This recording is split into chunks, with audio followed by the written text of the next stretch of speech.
একজন ভদ্রলোক এসে ঠাকুরকে বলছিলেন, শ্রীরামকৃষ্ণকে দেবকে জিজ্ঞেস করেছেন, আচ্ছা কেমন করে ভগবানকে পাওয়া যায়?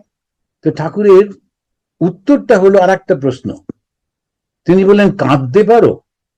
কাঁদতে কেন পারবো না, কাঁদতে তো ইচ্ছেই করার। আর কিছু কিছু লোক আছে এমনি সঙ্গে সঙ্গে কেঁদে ফেলে, যারা নাটক টাটক সিনেমা টিনেমা করে, টক করে কেঁদে ফেললো, কোনো কারণ নেই, একটু কাঁদলো। আর সেই জন্য আর একজন এসেছিলেন, তার দুঃখের কথা বলবেন, কাঁদবার চেষ্টা করছিলেন কিন্তু পারলেন না, এই জন্য কাঁদার দরকার নেই, আমি বুঝে গেছি অনেকটা দুঃখ আছে। তো এখন এই যে আমরা সব সময় এটা কাঁদবার জন্য আমরা সবাই তৈরি। ঠাকুর শ্রীরামকৃষ্ণদেব বলছেন, তোমরা তো সব সময় কাঁদো, একটু পয়সার জন্য, একটু মান মর্যাদার জন্য, একটু এটার জন্য ওটার জন্য, কিন্তু ভগবানের জন্য কাঁদতে পারো? ওই কান্নাটা কিরকম? উনি তখন ওই দেখাচ্ছেন ছোট্ট বাচ্চার মতো। তিনি বলছেন যে ছোট শিশু, তার যখন সমস্যা হলো, ও তো আর জগতে কাউকে চেনে না, ওর মা ছাড়া কাউকে চেনে না, ও তখন ওই কাঁদছে, কিন্তু ওর মা শব্দটাও সে জানে না, মা বলে ডাকতেও পারে না, ও শুধু কাঁদছে, কিন্তু কান্নার মধ্যে দিয়ে ও শুধু বলে চলেছে, মা তুমি কোথায় গেলে, মা তুমি কোথায় গেলে, আমি তোমারই উপর করিনি নির্ভর, তোমা বই কিছু জানি না।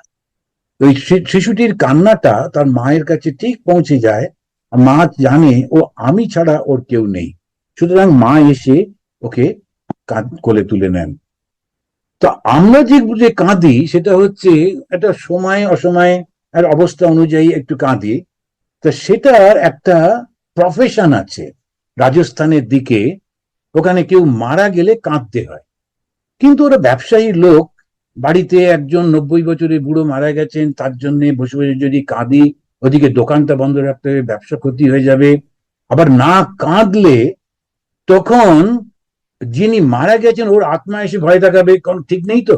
সেই জন্য ওরা লোক ভাড়া করে, কিছু মহিলা থাকেন, তাদেরকে ডেকে নিয়ে এসে বসিয়ে দেয়, ওরা বসে বসে কাঁদে, পার আওয়ারে হয়তো 25 টাকা 30 টাকা পায়। এদেরকে বলে রুদালি। এই রুদালি এর একটা প্রফেশন।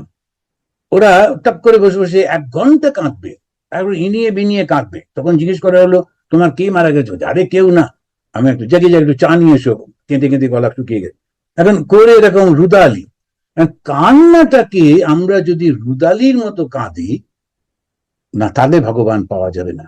ভগবান শ্রীকৃষ্ণ তিনি আমাদেরকে বলছেন, তুমি আমার কাছে এসো। কোন পথে যাব? তারই নির্দেশিত পথে তাকেই অনুভব করবার পর ঋষিরা বলছেন, শান্ত, দাস্য, বাৎসল্য, মধু ইত্যাদি ইত্যাদি করে চৈতন্য মহাপ্রভু তিনি এসে বললেন, তুমি যদি কাঁদতে পারো তাহলে হবে। আর সেটাই পরবর্তীকালে আরো 400 বছর পরে ভগবান শ্রীরামকৃষ্ণদেব বললেন, কাঁদতে হবে। এই যে কান্নাটা কিরকম, চৈতন্যদেব নিজেই কেঁদে দেখাচ্ছেন কেমন করে কাঁদতে হয়। ভগবান শ্রীরামকৃষ্ণ তিনিও ডেমনস্ট্রেট করেছিলেন, মাটিতে শুয়ে পড়ে হাত পা চড়ছেন, শিশুর মতো কাঁদতে হবে। কিন্তু চৈতন্য মহাপ্রভু যখন কাঁদছেন, তখন তিনি প্রচন্ড সিংহ বিক্রমে নৃত্য করতে করতে, কিন্তু ভালোবাসায়, ভগবানের প্রেমে তিনি সব কিছু ভুলে তিনি কাঁদছেন। আর সেই কান্নাটা অসাধারণ। চোখ দিয়ে জল পড়ছে, চতুর্দিক উনি দেখতে পাচ্ছেন না, একমাত্র কৃষ্ণ ছাড়া কারোর দিকে যাচ্ছেন না, তিনি নৃত্য করছেন। আর কেন নৃত্য করছেন? আনন্দ হচ্ছে, ওই কান্নাটার মধ্যে আনন্দ হচ্ছে। এটা একটা অদ্ভুত জিনিস। সেই জন্য চৈতন্য মহাপ্রভু শুধু বসে বসে কাঁদছেন না, হাউতাস করছেন না, কপাল টুকে টুকে কান্না এরকম করছেন না, কাঁদতে কাঁদতে নৃত্য করছেন। এই এই ছোট্ট ছোট্ট জিনিসগুলো যদি আমরা লক্ষ্য করি, আমরা দেখব কি অসাধারণ। তারা দুভাই এসেছে কেন না, যারা আপনি কেঁদে জগৎ কাঁদায়, তারা নিজে কাঁদছেন কেন? শেখাবার জন্য। কি শেখাচ্ছেন? কত জিনিসের জন্য তো আমরা কাঁদি, একটু ভগবানের জন্য কাঁদো। কিন্তু যখন ভগবানের জন্য কাঁদবে, তখন তোমার দুঃখ হবে? একেবারে না। ভগবানের জন্য কাঁদলে তোমার দারুণ আনন্দ হবে। আর এত আনন্দ, তুমি চুপ করে বসে থাকতে পারবে না, তখন উঠে দাঁড়িয়ে নৃত্য করতে হবে। যদি ওই গানটা ভালো করে শোনেন, তখন দেখবেন সত্যি নাচতে ইচ্ছে করবে, আপনি নিজেকে রাখতে পারবেন না, এত সুন্দর করে ওটা প্রেজেন্ট করা হয়। তবে চৈতন্য মহাপ্রভু আমাদেরকে এটা শেখাচ্ছেন, সহজ ভক্তির পথ অনুশীলন করে তিনি প্রচার করছেন। এখন আর একটা কারণও ছিল, এই 1400-1500 এই শতকে যখন অবস্থাটা আমরা আগে একটা আমাদের এই আলোচনায় তখন হিস্টোরিক্যাল পার্সপেক্টিভটা দেখেছিলাম, তখন ভারতবর্ষের অবস্থাটা, বিশেষ করে সনাতন ধর্ম হিন্দু ধর্মের অবস্থা খুব কঠিন। আর বাংলায় বিশেষ করে তখন সব চলে এসছে, এসে দখল করে নিয়েছে, নানান রকমের প্রলোভন চলছে, অত্যাচার হচ্ছে। আর তারপরে on the top of that আমাদের যেমন বলি, আমাদের পণ্ডিতরা তারা ছুঁয়ো না করছে, তারা সমানে দরজা বন্ধ করছে যে তুমি কোথায় জন্মেছো, তুমি কোন বংশে জন্মেছো, তুমি কি কাজ করো, তুমি কি খেয়েছো, এইসবের উপরে খালি তারা ঠেলে ঠেলে বার করে দিচ্ছে। আর তারা কোথায় যায়, নিজেরকে যা মনে করেছিল আমার সঙ্গে জন্মেছে একই দেশে, মনে করেছিল একই ধর্ম, তারাও আমাদের নিচ্ছে না। তারা বলছে না, তুমি নিচু জাতের, ভগবান কৃষ্ণকে মন্দিরে ঢুকতে পারবে না, বাইরে থেকে তুমি কর। এখন সে বুঝতে পারছে না কোথায় যাবে, এইদিকে প্রলোভন, আমাদের কাছে চলে এসো। এইরকম অবস্থার মধ্যে তখন চৈতন্য মহাপ্রভু এই যে রাস্তায় কাঁদতে শেখাচ্ছেন, কিচ্ছু করতে হবে না, বসে ধ্যান করা সম্ভব না, তীর্থযাত্রা করা সময় নেই, অন্য সমস্ত যে যাগযজ্ঞ করা করতে গেলে তখন রাজনৈতিক বাধা আসছে, তো কি করব? তখন বললেন একসঙ্গে তোমরা নাচো আর গাও। এইটি তিনি প্রচার করছেন। আর একসঙ্গে যখনই করছেন তখনই তার ভেতর থেকে এই ভাবটা দূর হয়ে যাচ্ছে, ব্রাহ্মণ, ক্ষত্রিয়, বৈশ্য, শূদ্র একসঙ্গে ভগবানের নাম করছে।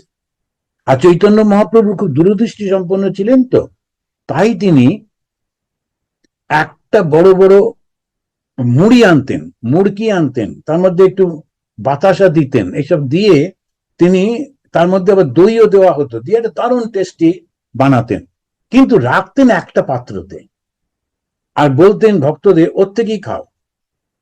এবারে ব্রাহ্মণও এসে ছুঁয়ে একটু খেলো, চণ্ডালও এসে ওর থেকেই নিয়ে খেলো, তখন ভক্তের জাত নাই। চৈতন্য মহাপ্রভু যেটা তৈরি করেছিলেন, ভগবান শ্রীরামকৃষ্ণ পরবর্তীকালে আপনারা যখন পড়বেন তখন দেখবেন, বা যারা পড়েছেন জানেন, একভাবে সেইটাকেই, সেই ট্র্যাডিশনটাকে এগিয়ে নিয়ে যাচ্ছেন। চৈতন্য মহাপ্রভুর সময় ভীষণ কঠিন ছিল জাতপাত ভাঙা, শ্রীরামকৃষ্ণের সময়তেও তাই ছিল, তবে অনেকটা আধুনিক হয়েছে। কিন্তু তখন আবার অন্য একটা জিনিস এসে গেছে, আমাদের সাহেবরা সেগুলো শিখিয়েছিলেন, যে তোমরা হচ্ছ হায়ার ক্যাটাগরির লোক, জাত না, কিন্তু তোমরা ইংরেজি বলতে পারো, তোমাদের এইটা আছে সেইটা আছে, আর ওরা সেটা নেই, তখন ওইটা দিয়ে আবার ভাগ করেছিল।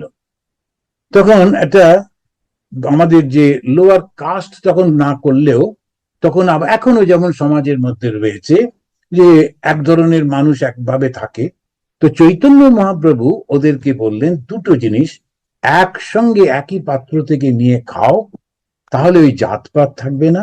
আর দ্বিতীয়ত হচ্ছে, এটা নয় যে ওইটাই করতেই হবে, অনেক সময় অনেকে বলবেন যে হাইজেনিক দিক থেকে এটা ঠিক না, কিন্তু যখন একটা ভাব তৈরি করা হচ্ছে, একটা ভাব গড়ে তোলা হচ্ছে, তখন এই বৈপ্লবিক এই পথগুলো ঠিক করতে হয়। আর দ্বিতীয়ত হচ্ছে একসঙ্গে শুধু যদি কাঁদতে পারো। এখন ভগবান বলছেন যে তিনি ভক্তিভাবকে একটা মানবী রূপ দিচ্ছেন। চৈতন্য মহাপ্রভু প্রথমে তিনি কি করলেন, তিনি বললেন কান্নাটাকে ভগবান লাভের পথ হিসেবে দেখো। আবার এই কান্নাটা এমন ভাবে কাঁদো যাতে তোমার মধ্যে ভগবানের লাভের আনন্দ হয়। কিরকম ভাবে? যখন তুমি ভগবানের জন্য কাঁদছো তখন সমস্ত জগৎটা ভুলে যাও, যেমন ওই শিশুটা ভুলে যায়, তাকে খেলনা দিলে, তখন তাকে চুষি কাটি দিলে কিচ্ছু শুনবে না, ও চিৎকার করে কাঁদতেই থাকে। ওই কান্নাটার পরে তখন তুমি ভগবানকে লাভ করছো। সুতরাং একাগ্র মনে ভগবানের জন্য কাঁদছো, যে তুমি কোথায়, তুমি কোথায়, তুমি কোথায়। এই যখন করছি তখন সেইটি একটা প্রেম হয়ে ভগবানের কাছে যাচ্ছে, ভালোবাসা হয়ে ভগবানের কাছে যাচ্ছে। এই যে ভালোবাসাটা, এই যে প্রেমটা, ভগবানের দিকে আমার এই যে নরম মানসিকতাটা, একটা সফট অ্যাপ্রোচ, ওটাকে উনি মানবী রূপ দিলেন। কৃষ্ণ তার সঙ্গে যেন আমরা ভালোবাসছি, এইটা খুব অসাধারণ। হিন্দু আধ্যাত্মিক চরম তত্ত্ব যেটাকে বলা হয়, সেটা হচ্ছে সুপ্রিম রিয়ালিটি। তাকে কি বলা হয়? সেটা কি বলা হয়? ব্রহ্মণ। যখন ব্রহ্মণ বলছি শব্দটা, সুপ্রিম রিয়ালিটি, ওর উপরে আর কিছু নেই, আর তর্ক করা যাবে না। ব্রহ্মণকে কে সৃষ্টি করলেন এটা বলা যাবে না। সেজন্য ওইটাই হচ্ছে সুপ্রিম রিয়ালিটি। এই সুপ্রিম রিয়ালিটিকে ওরা ভক্তরা বললেন যে তিনি হচ্ছেন বিষ্ণু। আবার এই বিষ্ণু থেকেই আবার সৃষ্টি হচ্ছেন অবতার। সেই অবতারের মধ্যে শ্রীরাম অবতার, কৃষ্ণ অবতার এবং পরবর্তীকালে শ্রীরামকৃষ্ণ অবতার। শ্রীরামকৃষ্ণ কিন্তু বিষ্ণুরই অবতার। কেন, অবতার যখনই আসছেন তার কাজই হচ্ছে ধর্মকে রক্ষা করা, আর শ্রী বিষ্ণু তিনি ধর্মকেই রক্ষা করেন। এই আধ্যাত্মিক এই ভাবটা তিনি নিচ্ছেন। এই আধ্যাত্মিক ভাবের মধ্যে আমরা যখন দেখছি, সেটা হচ্ছে ভগবানের কাছে যখন আমরা এগোচ্ছি, তখন কোথায় গিয়ে শেষ হচ্ছে?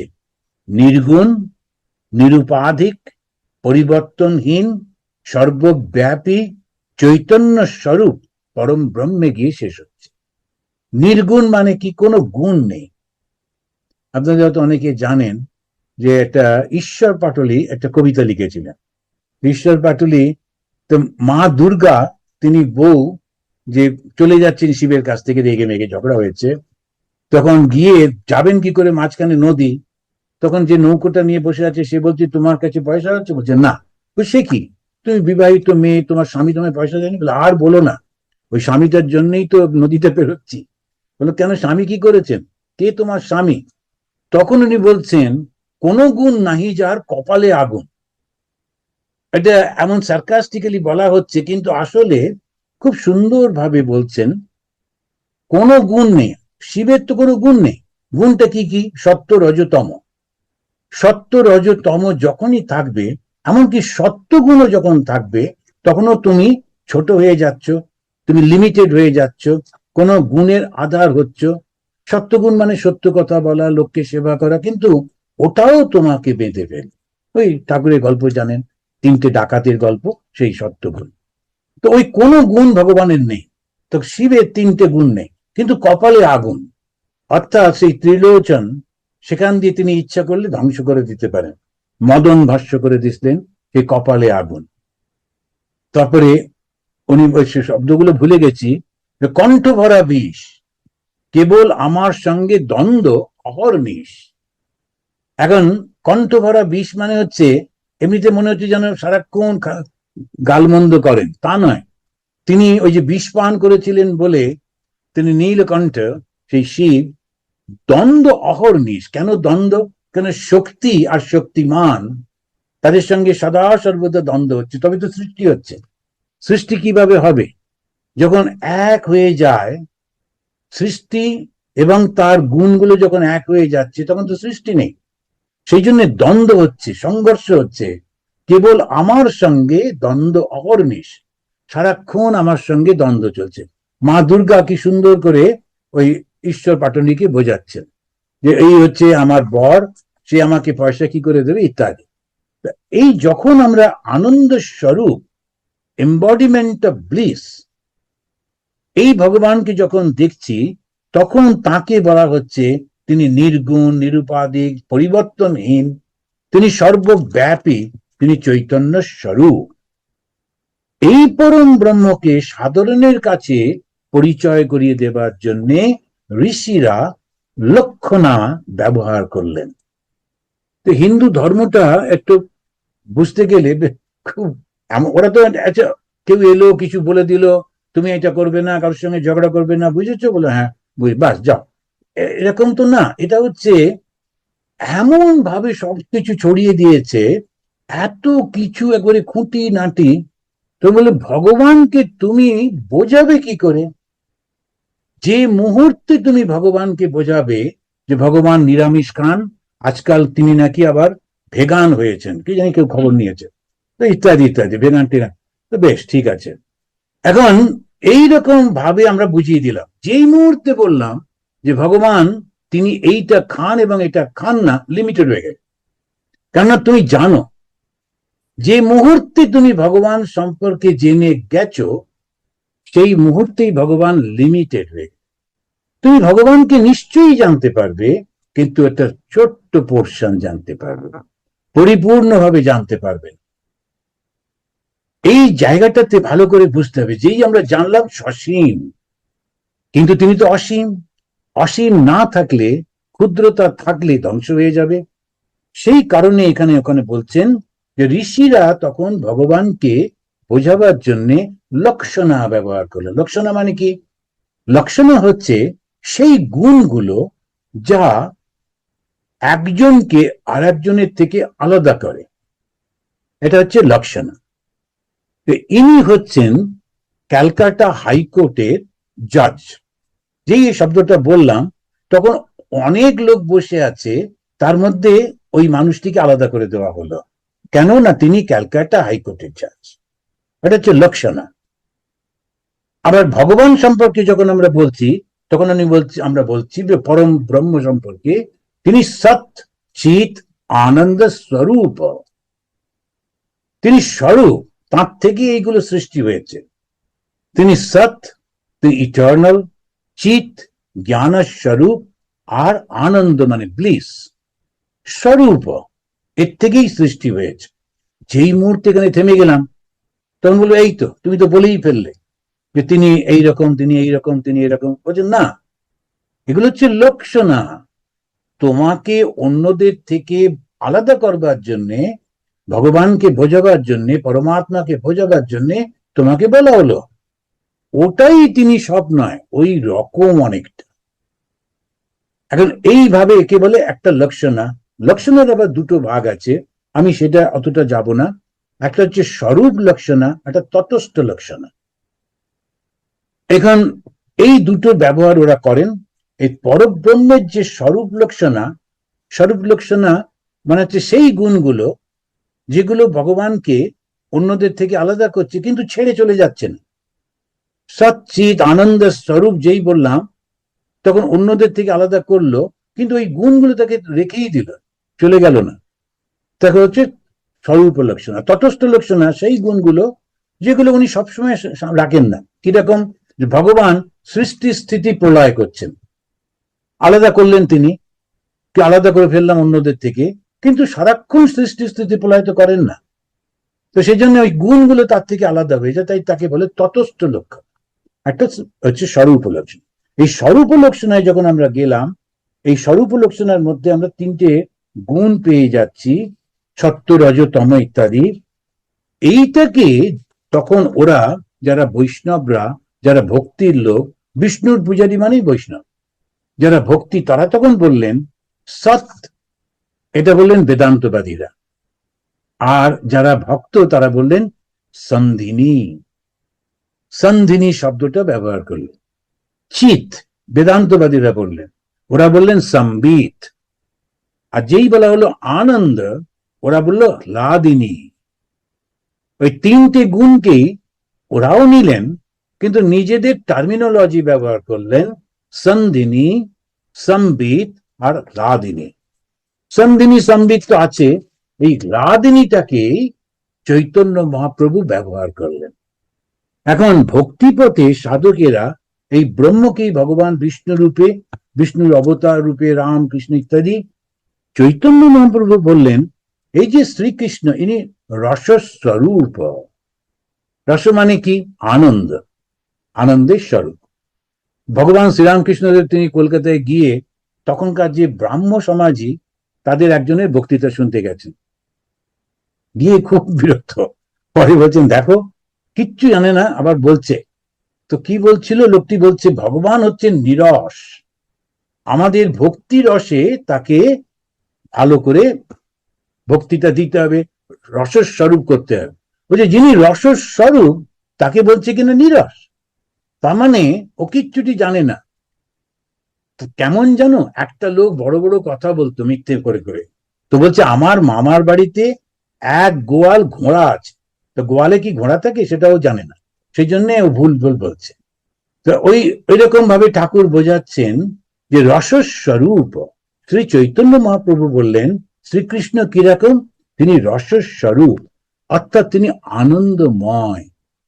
এখন কথাটা হলো এই আনন্দটা ভোগ করবে কে? আনন্দ থাকলেই তো হলো না, ভোগ্য তো করতে হবে, তা না হলে কি লাভ আছে? ছবি আঁকে অনেকে, কবিতা লেখেন অনেকে, ওরা একটা বিপদ।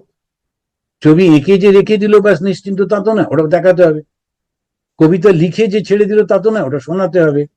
যাকেই চা খাবেন আমার সঙ্গে, আসুন না, অনেকদিন দেখা, তারপরে বলে শুনুন একটা কবিতা লিখে না, আর খাবো না, চা খাবো না, যাই। তখন কেননা ওই কবিতা শুনতে হবে অনেকক্ষণ ধরে, একটা করে তো আর থামবে না, 5টা কবিতা। তো এই সমস্ত অসুবিধে, আমি একজনের ফোন ধরছি না, কেন কি ওই লেখাটা পড়াবে বলছে, আমি জানি আমার সময় নেই এখন। তো এই সামনে প্রথম 2 সপ্তাহ একেবারেই লেখাপড়া, সেই জন্য ফোনটা ধরতে পারছি না। এখন কি করব? তো কৃষ্ণ তিনি রসস্বরূপ বটে, কিন্তু আস্বাদন করবে কে? সেই রসটা, আনন্দটা নেবে কে? তিনি ছাড়া তো কেউ নেই। তখন তিনি নিজেকেই আলাদা করলেন, করে সেই আনন্দটা উপভোগ করছেন। এই জন্য একটা ভালো সুন্দর কথা আছে, তুমি আপনি নাচো আপনি গাও মা, আপনি দিয়ে করতালি। মা কালী সম্পর্কে বলছে। এখন মা কালী ছাড়া তো জগতে কেউ নেই। এবারে সুন্দরভাবে মা নাচছেন, গান করছেন, হাততালি দিচ্ছেন। তখন ভক্ত বলছে তুমি আপনি নাচো আপনি গাও, আপনি দিয়ে করতালি, কারণ আর তো কেউ নেই তোমার। তো সেই রকম ভাবে শ্রীকৃষ্ণ তিনি রসস্বরূপ, আনন্দের স্বরূপ, কিন্তু আনন্দটা ভোগ করবে কে? তখন কৃষ্ণ নিজেই নিজের আনন্দটা ভোগ করবেন। এইবারে চৈতন্য মহাপ্রভু তিনি যখন তার ব্যাখ্যাটা করছেন, আমি এটা বলেই শেষ করব। তো তিনি বলছেন যে শ্রীকৃষ্ণ তিনি যখন তার নিজের আনন্দ বা লাদিনী, কারণ যখনই বৈষ্ণব শব্দটা বলবো তাদের টার্মিনোলজি হচ্ছে লাদিনী, হয় লয় আকার, দয় হস্যই দন্তন্বয় দীর্ঘী। এই লাদিনী নিজেই উপভোগ করছেন, তখন তাকে বলা হয় স্বরূপানন্দ, নিজের স্বরূপে আনন্দ। তো কি সেই স্বরূপ? আনন্দ। তো এই স্বরূপানন্দ তিনি। আর শ্রীকৃষ্ণ যখন তার লাদিনী শক্তি থেকে নিজেকে আলাদা করে দেখছেন, তখন শক্তিটা আলাদা, আমি আলাদা, তখন বলা হচ্ছে শাক্ত আনন্দ। শক্তি সেটা আলাদা হয়ে গেল, তখন বলছেন শাক্ত আনন্দ। স্বরূপ আনন্দ, শাক্ত আনন্দ হলো, যেহেতু শক্তি স্বরূপ শক্তি, এই শক্তিকে নারী বলে চৈতন্য মহাপ্রভু ভাবলেন এবং আমাদের কাছে তিনি দিলেন, দিয়ে তার নাম দিলেন রাধা। তা রাধা ঠিক কোন নারী নয়। আমাদের এখন বললে ওরা শুনবে না, কেন এত নাটক সিনেমা হয়ে গিয়েছে, এখন এই কথা বললে তো হবে না, কারণ অতগুলো সব সিনেমাগুলো গোলমাল হয়ে যায়।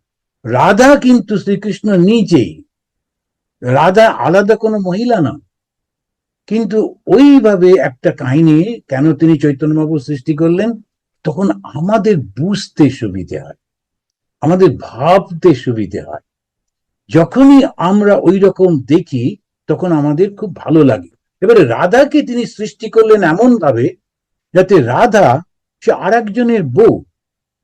তো অবশ্যই একটি অন্য পুরুষের বউ সে কেন সে কৃষ্ণকে ভালোবাসবে? সমাজ তো চিচি করবে। আবার রাধাও কষ্ট পাচ্ছেন, ভয় পাচ্ছেন, সমাজে কি কথা হবে, আবার না ভালোবেসে পাচ্ছেনও না। কেন কি তার সম্পূর্ণ মনটা তো কৃষ্ণই। এই যে টানা পড়েন, সেইটাকেই খুব সুন্দর করে প্রেজেন্ট করলেন চৈতন্য মহাপ্রভু। আর সেই কারণে আমরা এত তাড়াতাড়ি নিতে পারলাম। এই জন্য শ্রীকৃষ্ণের ভাবটা এত প্রবল ভাবে সর্বত্র, এত পপুলার দেবতা তিনি, তার কারণ হচ্ছে ওইটি। আমাদের যে বক্তব্য সেটি হচ্ছে এই যে লাদিনী, এই যে আনন্দ, এই শক্তিটা, তাকেই চৈতন্য মহাপ্রভু রাধা বললেন। কেন? আরাধিতা ইতি রাধা, যিনি সদা সর্বদা কৃষ্ণের ধ্যানে, কৃষ্ণের জ্ঞানে, কৃষ্ণের মননে, কৃষ্ণের ভাবে পূজা করেই চলেছেন, তিনি হচ্ছেন রাধা। তো যিনি ওইভাবে করেন, সাধনা করেন, তাকেই বলে রাধা। রাধা আলাদা কেউ নয়, যেই কেউ সারাক্ষণ ওই ভগবানকে চিন্তা করবে তিনি রাধা। ভগবান শ্রীরামকৃষ্ণ দেব তিনি রাধা রূপে সাধন করছেন। এখনো দেখবেন আপনারা যদি বৃন্দাবনে যান, তখন ওরা বলবে রাধে রাধে। কেন? ওরা হচ্ছে রাধার সাধক। কৃষ্ণ তো সাধন, কৃষ্ণকে পেতে হবে। কে পাবে? রাধা পাবে। রাধা কে? যে দিন রাত ভগবানের চিন্তা করে। আর সেই ভগবান কে? আনন্দ স্বরূপ। সেই জন্য সবাই ওরা নিজেকে রাধা মনে করে। কেউ বৃন্দাবনে একজনও আর পুরুষ নেই, সবাই হচ্ছে রাধা। আর একটাই পুরুষ, তিনি কৃষ্ণ। লোকেরা বুঝতে পারে না কথাগুলো, অন্যভাবে নেয়। কিন্তু আসলে ওই যে কৃষ্ণের হাজার হাজার তার স্ত্রী রয়েছে বলে লোকেরা সবকিছু বলতে থাকে নানান রকম ভাবে। কিছু কিছু আমাদের লেখকরা করেন না বুঝে বলেন। আসলে রাধা মানে সবাই যে কৃষ্ণকে ডাকছে, ভগবানকে পাবার চেষ্টা করছে, ভগবানের জন্য সমস্ত হৃদয় মন একত্র করে আর কিছু চাই না, সে কাঁদতে কাঁদতে ভগবানকে চাইছে, ওই রাধা। আর সেই জন্য যখন সে জগৎটা চায় না, তখন তার স্বরূপটা কিরকম হয়? সত্যগুণী। তখন তার রজ নেই, তম নেই, কারুর ওপর রাগ নেই, কারুর ওপর ঈর্ষা নেই, কারুর রকম কোনো কিচ্ছু নেই। তা তিনি কি হন? সত্যগুণী হন।